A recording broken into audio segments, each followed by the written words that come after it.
Poland Daily Travel. I'm your host, Will Richardson. On this series of episodes, we're going for a walk in the park, and quite a long walk at that. As you've seen already, and if you know Warsaw at all, it has some fantastic green spaces. But this is one of my favorite walks, right through the center of town and off the beaten track.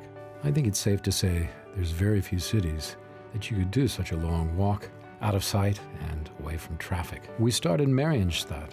That's the first neighborhood rebuilt after World War II.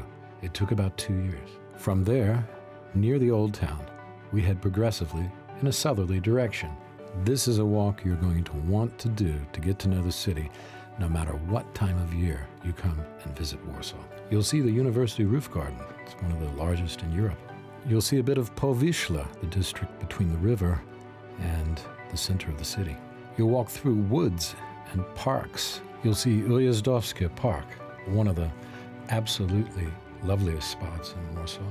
And finally, Ujazdowski Castle. And we'll end up at Pole Mokotowskie, the site of the first airport in Warsaw.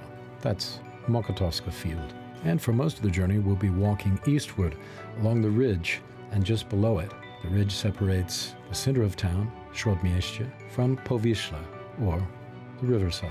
So thank you for watching. It's been a pleasure doing this series of episodes for you. Poland Daily Travel. Sometimes travel is in your own backyard. Okay, folks, so here we are. Feast your eyes. What a view. You can see why the Dukes of Mazovia built this castle, which is right there in front of me on this huge hill. It's a much more advantageous place even than where the royal castle is, on a much smaller, we can call escarpment or ridge. But from here you have a commanding view. To this side you have the Royal Ujazdowski Park, and back here you have agricola fields, practice fields for the Legia team and their stadium, tennis courts, things like that. So it's a very good place to hang out. And over here in front of me there are also some people enjoying their lunch on the terrace. It's nice to see. Social distance, as they say, but quite a lot of people and quite a few tables. I would say about 8 or 9 tables. Very good. Anyway, that is worth looking at. And if you come on this walk, that's what you're going to see. Now, we got to head in the next direction. We're not going down there, not today. We've been to Ujazdowski Park before, but we're going to head over to Pole Mokotowskie. Now, I'm going to show you show you the direction anyway. We've got to leave the castle behind us, got to head that direction, which is west. See you on the next episode of Poland Daily Travel. I'm Will Richardson. Thank you for watching. Right, so this handsome fellow who's sitting behind me, to my right, is Ignacy Jan Paderewski. He was not only a world-famous concert pianist, but he was the Prime Minister of Poland after World War I. He represented Poland at the Treaty of Paris talks, which decided that Poland would be, and not only Poland, but Poland would be recreated on the map of Europe after having been partitioned since about 1795 by the Russians, the Austrians, Habsburg Empire, and the Prussians.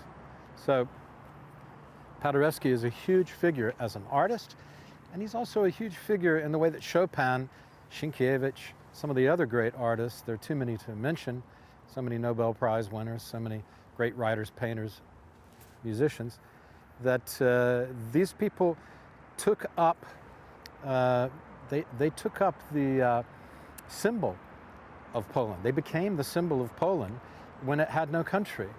So the country was realized through its art by great people like Paderewski, who also had a practical side to him, which he showed at the Paris Treaty, being able to negotiate on behalf of General Pilsudski the recreation of Poland, so which led to the great interwar period. Now, that's enough about Paderewski. What about the park?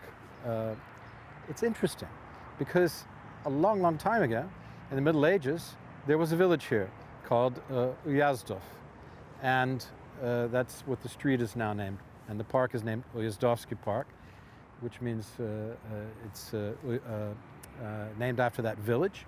And here we have one of the main streets, Avenue Ujazdowski, which is home to many of the important governmental buildings, as well as embassies, etc. Now, the Ujazdowski village was then bought in the late 1700s by King August Poniatowski. And because kings can do that sort of thing, they can buy a village if they want to. And then not only did he just buy it, because he was the king, he then moved it to Pola Mokotowskie, or Mokotowskie Field, which we will see in a later episode, in 2 or 3 episodes from now. Okay, so he moved it way over to the west to Pola Mokotowskie, which is a big, I guess it's the biggest park in Warsaw for actual hectares or acres. At any rate, we'll talk more about that later. So this was the village. He moved the village over to that area, and that's also where Warsaw Polytechnic is. So this place stayed pretty much as a park, which he then created and designed it. And then it stayed that way until the Russians took over Warsaw during the partitions, and the park, by the end of the 19th century, was turned into really a place of festivity. You had merry-go-rounds and things for kids to do. They still have a huge not fun park, but playground for kids. It's the biggest one in Warsaw, outdoor one. And it was just a center of life within the central part of the city. And it continued that way. It was landscaped to be more in the English style. And there's some interesting features. Let's go look at them. Let's go look at the bridge and the pond, for example. And I'll tell you a little bit about that. Okay, let's go.